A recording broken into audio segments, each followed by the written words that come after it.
Okay, I'm just going to go through the code for the six-wheel drive, which is the little iBot. And it's really handy to go through this code because it does show you how to use remote control with Arduino. So I'm just going to start from the top. The first ones really are the pins for the motor controller. So we use the Cytron motor controller there on pins 10, 11, 12 and 13. What you've got is two signals per motor. The first signal is the speed, which is your PWM. So it's sending out a typical servo type speed signal. And your second one is a DIR, which is the direction. And so you've got speed and direction, speed and direction. So that's the speed is a number between 10 and 255 for nothing to top speed, and the direction is a 1 or a 0 depending on whether it's got forward or backward. That just sets the pins. The next one is where the variables will actually hold that data, so that's the speed and direction. The next bit is the pins then for reading the PWM outputs from remote control. So where is the channel 1 and channel 2 connected? They're connected to pins 2 and pins 3. And then finally where the headlamp, we've got some flashing LED headlamps where they're connected on the Arduino.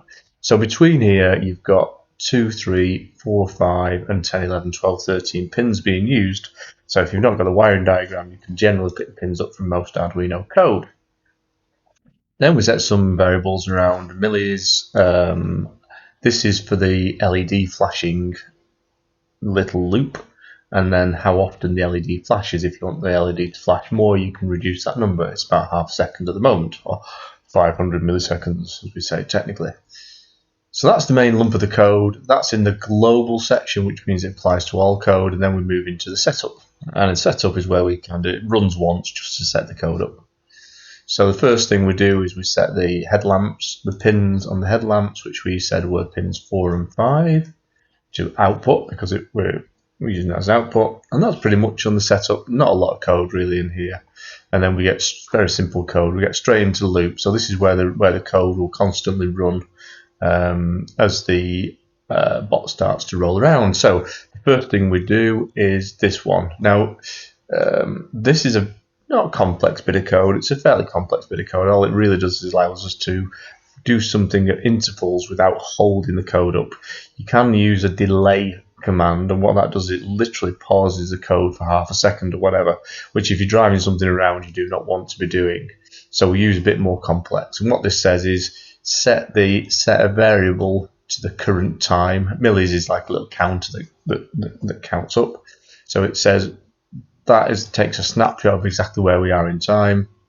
If the current one, i.e. where we are now, minus the previous one that it took a snapshot of is greater than the interval, which is half a millisecond, it'll actually blink. So all that's really doing is checking to see every half a second it'll run a bit of code. First thing it does is set the previous to the current, so it can do that first check. And then what these do is they just toggle the lamps on and off. And then finally you've got a little statement that writes that state to those pin numbers so the LEDs can come on or off.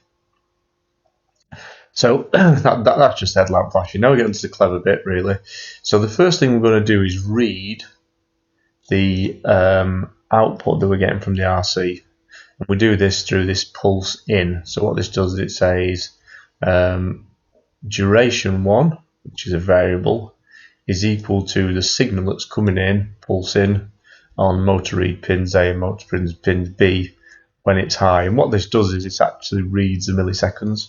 It's not the most efficient way of doing it. You can do something with interrupts, but it works quite well on when you're reading 2 or 3 pins from an RC controller.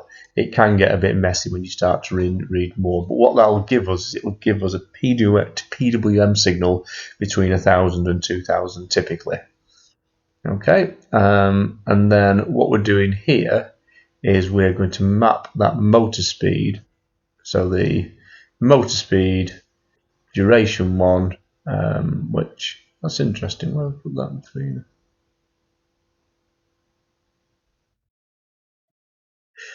Some if statements here. If duration 1 is greater than 1000, map that. I got you. Okay, so yeah, I was just checking what this code was. So what this says is if the duration is above 1500, and 1500 is the middle of the joystick. So if you pushed it forward, what it's saying is map that duration. So whatever that millis is between 1500 and 2000, between 0 and 255. So it'll output a number between 0 and 255, which is your speed, and it'll set the motor direction to 0, which is forward. If it's less, if you're pulling the joystick back, it will still map that duration between 1500 and 1000 because you're going down. So, and give you a number between 0 and 255, but it set the direction to backwards. What the map command does is it takes the input, so it's say the input is 1500. It then checks the input against two ends of the spectrum, so between 1500 and 1000. And then the output is of the map command is it then remaps that to 0 to 255. So if it was 1500, it would say, well, 1500 is right at the low end of the spectrum, and therefore I'm going to return a 0. If it was 1000, it would say 1000 is at the top end of the spectrum, therefore I'm going to return a 255. If it was somewhere in between that, say 1750, it would say it's 1750, which is in the middle, and therefore it would return 128. So map converts one value into another value. Then we've got this checks to see the signal is in the right place.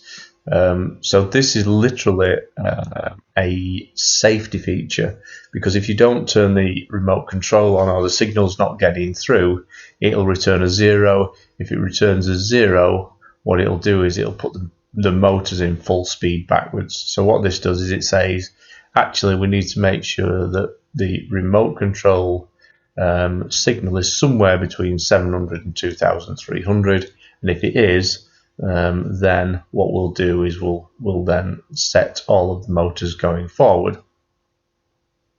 So it says check to see if that is, if it's in the right place. So the if statement says if it's in the right place, it does it between that brackets and that brackets down there. And so what it'll do is the first thing it'll do is check that you not set it to overspeed, in which case it'll just put it back to max speed.